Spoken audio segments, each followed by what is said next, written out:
Hello दोस्तों, welcome to my another video of the playlist how can 5 to 7 year of experience can move to a data engineering role. तो आज के video में spark related questions बताऊंगा और ये question specific होगा 5 to 7 years of experience वाले के लिए। अगर मैं इस वीडियो में पूरी क्वेश्चन नहीं एकोमोडेट कर पाऊंगा तो मैं नेक्स्ट वीडियो में श्योर और भी क्वेश्चंस लेके आऊँगा। मैं आंसर्स पूरी डिटेल में इस वीडियो में नहीं देने वाला हूं। मैं आंसर्स के हिंट्स दूंगा आपको, आप आंसर खुद फाइंड करो, क्योंकि वो फाइंड के प्रोसेस में आपको काफ़ी और भी चीज़ पता चलेगा और आप और भी नॉलेज आप स्पार्क का गेन करोगे। अगर आपको आंसर नहीं मिलती है तो आप प्लीज़ कमेंट में पोस्ट करें अपने क्वेश्चंस। मैं वो कमेंट में कोशिश करूंगा आंसर देने का। अगर आंसर के लिए नई वीडियो बनानी पड़ी तो मैं नई वीडियो भी बनाऊंगा। अगर आपको किसी भी क्वेश्चंस के डिटेल आंसर चाहिए जिसके लिए सेपरेट वीडियो की रिक्वायरमेंट हो तो वो भी मैं नेक्स्ट वीडियो में लेके आऊँगा। लेकिन आप प्लीज़ कमेंट में अपने क्वेश्चंस ज़रूर पोस्ट करें कि किस पर्टिकुलर स्पार्क सिनेरियो को आप समझना चाहते हैं या किस तरह के क्वेश्चंस या जो मैं क्वेश्चंस बता रहा हूँ इस वीडियो में उस क्वेश्चंस में आपको आंसर चाहिए डिटेल रूप में, तो वो भी मैं वीडियो में लेके आऊँगा, न्यू वीडियो में लेके आऊँगा। लेकिन प्लीज़ कमेंट ज़रूर पोस्ट करें। और हाँ दोस्तों, अगर आप मेरे चैनल को देख रहे हैं लेकिन सब्सक्राइब नहीं किए हैं तो प्लीज़ चैनल को सब्सक्राइब करें। अपने दोस्तों और जितने भी ज़रूरतमंद लोग हैं जो डाटा इंजीनियरिंग रोल में मूव करना चाहते हैं उन तक इस चैनल को आप स्प्रेड करें, शेयर करें, मुझे काफ़ी मदद मिलती है इससे। तो चलिए शुरू करते हैं। तो फर्स्ट क्वेश्चन जो सबसे पहले आएगी आपको आर्किटेक्चर एक्सप्लेन करने की आएगी। अब जब भी स्पार्क के इंटरव्यू में या डाटा इंजीनियरिंग के इंटरव्यू में जा रहे हैं और आप स्पार्क को काफ़ी ज़्यादा हाईलाइट किए हैं तो आपसे आर्किटेक्चर से ऊपर बहुत सारे क्वेश्चंस पूछे जाएंगे। और फर्स्ट क्वेश्चन होंगे कि explain what is spark architecture. और आप जब स्पार्क में जॉब सबमिट करते हो तो प्रोसेस कैसे आगे बढ़ती है।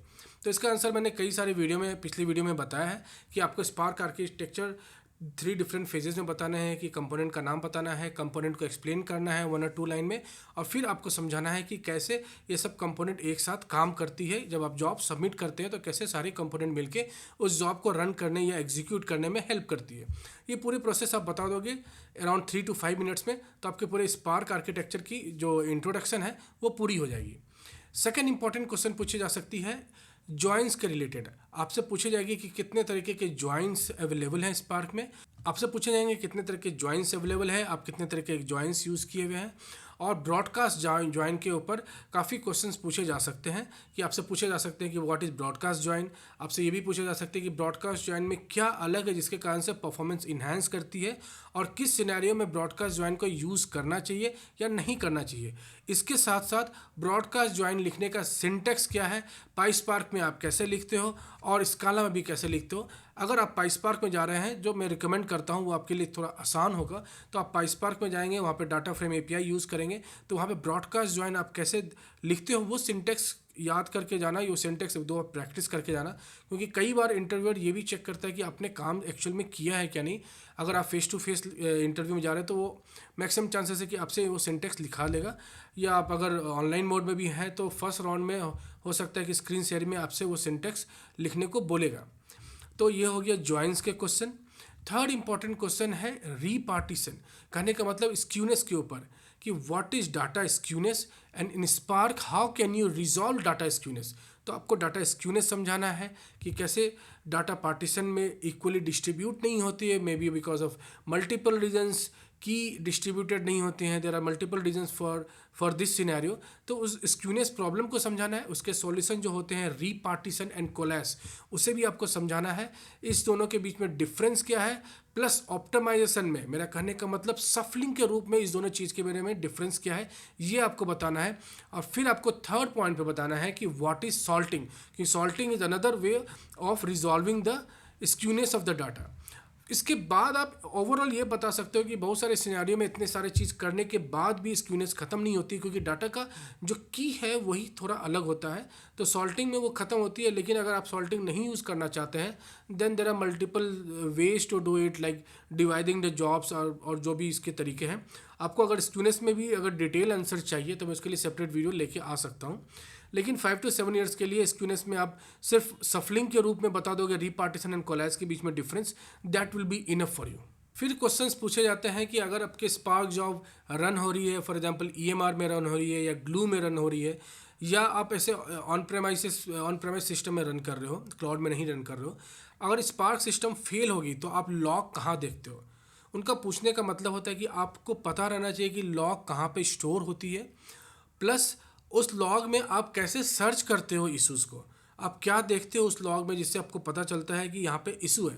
क्योंकि जो स्पार्क की लॉग होती है वो काफ़ी बड़ी होती है, मैक्सिमम इन्फॉर्मेशन और वार्निंग होती है, तो उसमें एरर कोड आप कैसे चेक करते हो, उसका एक्सप्लेनेशन कैसे चेक करते हो, प्लस 2-3 जो रेगुलर एरर आते हैं, जैसे driver memory out of range की एरर आ गई, या किसी डाटा टाइप या प्रोग्राम के लॉजिक की एरर आ गई, कुछ विंडो सफलिंग की एरर आ गई। तो 2-3 तरह के नॉर्मल जो एरर आती है उसका प्रॉब्लम स्टेटमेंट और रिजोल्यूशन आप वो देख के जाना।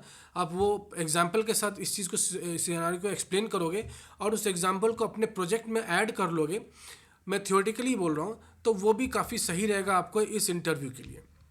फिर आते हैं कि स्पार्क की आर्किटेक्चर में एक इंटरनल क्वेश्चन पूछे जा सकते हैं, what is spark job, what is stages and what is task. आपको बताना पड़ेगा कि किस सिनेरियो में स्पार्क जॉब में कौन सी फैक्टर है जिससे पता चलता है कि कितने स्पार्क जॉब बनेंगे, किस फैक्टर पे नंबर ऑफ स्टेजेस डिफाइन होते हैं और किस फैक्टर पे टास्क डिफाइन होती है। एक्शन ज़्यादा होगा तो number of action will be equal to the number of jobs. फिर अगर आपके पास जितने भी आपके जो ट्रांसफॉर्मेशन होते हैं, जितने भी वाइड ट्रांसफॉर्मेशन होंगे, उस हिसाब से स्टेजेस इंक्रीज होगी। और फिर आप जितने भी आपके डाटा वॉल्यूम है, नंबर ऑफ कोर्स यूज़ कर रहे हैं, उस हिसाब से टास्क होगी। तो इस चीज़ को आप 1 बाय 1 इस तरह करके आप एक्सप्लेन करोगे तो ये काफ़ी अच्छा इंप्रेशन बनाएगा आपके पूरे इंटरव्यू प्रोसेस में। फिर जो 5+ ईयर ऑफ एक्सपीरियंस है, मेरे कहने का था जो near to 7 years of experience है, उनसे एक्सपेक्ट किया जाता है ऑप्टिमाइजेशन के क्वेश्चंस। आपसे पूछे जाएंगे स्पार्क ऑप्टिमाइजेशन के बारे में बताओ आपको क्या क्या आता है। तो आप मेमोरी मैनेजमेंट के बारे में बता सकते हो, आप मेमोरी देखोगे, मेमोरी ट्यूट करोगे, स्पार्क यूआई में आप देखोगे कितने नंबर ऑफ एग्जीक्यूटर हैं, उस एग्जीक्यूटर में कितने नंबर ऑफ रिकॉर्ड्स हैं, हो सकता है रिकॉर्ड्स कम हो एग्जीक्यूटर या पार्टीशन का नंबर ज़्यादा हो, तो वो चीज़ को रिड्यूस करके आप ऑप्टिमाइजेशन बढ़ा सकते हैं। आप इसमें जॉइंस के बारे में बता सकते हैं, आप बता सकते हैं कि you try to find out the broadcast join scenario और उसमें आप इम्प्लीमेंट करोगे ब्रॉडकास्ट जॉइन। फिर इसमें आप सफलिंग विंडो के बारे में बता सकते हो। इसमें आप ये भी बता सकते हो कि आप जितने भी फिल्टर हैं वो आप पहले करोगे और ट्रांसफॉर्मेशन जो ग्रुप बाय एग्रीगेशन है वो बाद में करोगे ताकि ऑप्टिमाइजेशन ज़्यादा चले। तो इस तरह के सिनेरियोज आप बताओगे ऑप्टिमाइजेशन में, तो ये अच्छा इंप्रेशन बनाएगी और ये आंसर को कंप्लीट बनाएगी। एक बेसिक क्वेश्चन, बहुत सारे कंपनी में एक बेसिक क्वेश्चन ही पूछ लिया जाता है कि what is the difference in RDD and data frame. तो आपको समझाना है आरडीडी क्या है। वो डिस्ट्रीब्यूटेड डाटा टाइप होती है, एक एरे को आप आरडीडी कन्वर्ट करते हो तो वो पार्टीशन में डिस्ट्रीब्यूट हो जाती है, तो इसको अच्छे से आपको एक्सप्लेन करना है।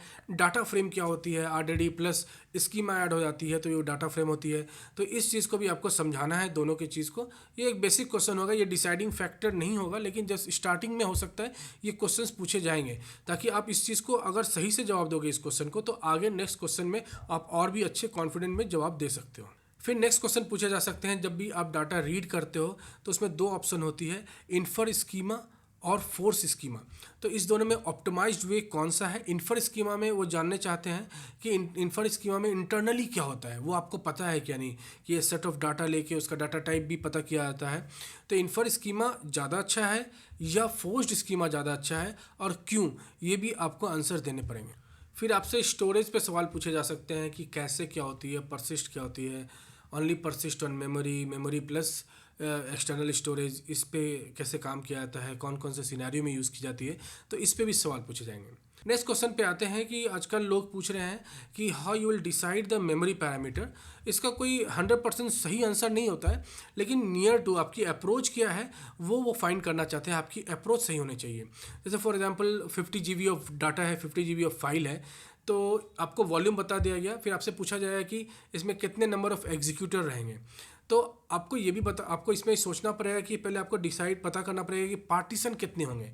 तो by default 128 MB of block size होता है, तो आप ये बोला कि we are assuming that we have a block size of 128 MB। तो आप फाइल्स के साइज, जैसे 50 GB ऑफ फाइल है उसमें उससे डिवाइड कर दोगे उसको 128 MB से, तो आपको नंबर ऑफ पार्टीशंस मिल जाएंगे। फॉर ट्रू पैरेललिज्म के लिए number of cores equal to number of partition कर देंगे, क्योंकि नंबर ऑफ पार्टीशन में हम लोग मान के चल रहे कि वन टास्क काम कर रही है and that task need one core, तो आपको नंबर ऑफ कोर्स मिल गया। एग्जीक्यूटिव के बारे में आप थोड़ा थ्योरी पढ़ोगे तो आपको पता चलेगा कि when you are using a yarn resource manager, तो यार्न रिसोर्स मैनेजर के डॉक्यूमेंटेशन में ये लिखा हुआ है कि 5 number of core for each executor is very optimized. तो आपको नंबर ऑफ कोर्स मिल गया, 5 कोर फॉर ईच एग्जीक्यूटर मिल गया, दोनों को डिवाइड करोगे आपको नंबर ऑफ एग्जीक्यूटर मिल जाएगा। आपको नंबर ऑफ़ एग्जीक्यूटर मिल गया, वॉल्यूम मिल गया, डाटा का वॉल्यूम पता है, फिर आपको नंबर ऑफ़ टास्क पता है, नंबर ऑफ़ कोर्स पता चल गया। तो इस तरीके से आप डिफरेंट मेमोरी पैरामीटर डिफाइन कर सकते हो और ये अप्रोच बहुत सही आंसर की तरफ मूव करेगा। नेक्स्ट सेट ऑफ क्वेश्चंस पूछे जाते हैं आपको चेक करने के लिए कि आपने रियली काम किया है क्या नहीं। जैसे आपने बोला कि ईएमआर में आप स्पार्क रन करते थे, तो क्वेश्चंस पूछे जाएंगे कि आप जब प्रोग्राम पाइस्पार्क में फॉर एग्जांपल आप प्रोग्राम लिख रहे हो, तो उस प्रोग्राम को .py फाइल को आप कैसे ईएमआर के सर्वर तक पहुंचाते हो जाके वहां पे रन कर सके। तो आपसे पूछा जा रहा है एक्चुअल में कि आप गिट में कैसे पुश करते हो। वर्जन कंट्रोल हो सकता है कि दूसरी टीम करती हो, लेकिन आप उस प्रोसेस को कैसे फॉलो करते हो ये जानना ज़रूरी है। तो जो अगर इस पाइपलाइन को नहीं समझा सकता है, तो ये 90% चांस है कि उसने एक्चुअल में काम नहीं किया है। तो इस लाइन पे भी आप इंटरव्यू के क्वेश्चंस के लिए प्रिपेयर करें। सिर्फ नंबर ऑफ़ क्वेश्चंस जो सही आंसर जो मैंने क्वेश्चंस बताया उससे रिलेटेड आप सिर्फ नहीं पढ़ाई करें, लेकिन रियल सिनेरियो पे भी। जैसे आपसे ये भी पूछा जा सकता है कि कौन से आईडी में आप प्रोग्राम लिखते हो, जुपिटर नोटबुक में लिखते हो या पाइचार्म में लिखते हो, स्काला कर रहे हो तो आप इंटेलिजे में लिखते हो या एक्लिप्स में लिखते हो, किस तरीके से आप प्रोग्राम लिखते हो और कंपाइल कैसे करते हो। जैसे स्काला के केस में आप कंपाइल करोगे, पाइथन केस में कंपाइल नहीं करना पड़ेगा, तो इसमें भी वो कंफ्यूज करते हैं। प्लस स्पार्क सबमिट की मैं जनरली इंटरव्यू लेता तो मैं पूछता हूँ कि स्पार्क सबमिट की जो कमांड होती है वो आप कमांड बताओ। उससे पता चलता है कि उसने बेसिक्स अच्छे से पढ़ाई किया है क्या नहीं। स्पार्क सबमिट में कितने स्विच होते हैं, स्विच करने का मतलब कि मेमोरी पैरामीटर्स जो आप भेजते हो, एक्सटर्नल पैकेज कैसे भेजते हो। बहुत सारे लोग बोलते हैं कि उन्होंने डाटाब्रिक्स में काम किया है, तो डाटाब्रिक्स में एक रियल चेक करने के लिए उसने काम किया है कि नहीं, ये क्वेश्चंस पूछे जाते हैं कि एक्सटर्नल पैकेज या कॉन्फ़िग फाइल आपने बताया, तो जब स्पार्क सबमिट करते हो डाटाब्रिक्स में, तो आप कैसे उसमें स्पेसिफाई करते हो कि ये कॉन्फ़िग फाइल है। प्लस आप नॉर्मल स्पार्क सबमिट भी करते हो तो कॉन्फ़िगरेशन फाइल कैसे स्पेसिफाई करते हो।